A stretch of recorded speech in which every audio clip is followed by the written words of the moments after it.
Ukraynada yaşayıb. Hala indi mənə hələ o gün doğmalarımdan var ki, bizim Ukraynada deyir Azərbaycanlılara bilsən nə qədər yandırıb, nə qədər pulunu oğruyub. Allah hamd olsun, o qədər şərəfsiz adamdır. Mən prosta səslə qoşmaq istəyirəm hər şeyi. Mən özüm danışmaq istəmirəm. Bunlar özləri danışmır ki. Bunlar məsələn ki, fakt sübut göstərmirlər. Mənim videomu paylaşıblar ki, mən polisləri söymüşəm. Şərəfsiz, mənim polislərdə o qədər qardaşlığım olan var. Mənim özüm Azərbaycan Dövlət İdman Akademiyasını qutaran oğlanam. Mənim ətrafımda bütün qrup yoldaşlarım tanınmış idmançılar olub.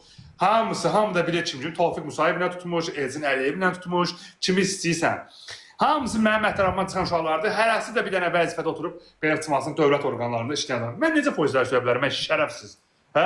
O videonu kəsib paylaşmışsınız ki, mənə Azərbaycanda problem yaratsın. Polis də belə çıxmasın kişidir də, qardaş. Polis o demək deyil ki, polis hər şeyi gözəl görür. O demək ki, qardaşım, səni göyə bilmirlər ki, sən nə oğraşsan, cəmaata problem yaradan oğraş. Göyə bunu bilmirlər ki, hə?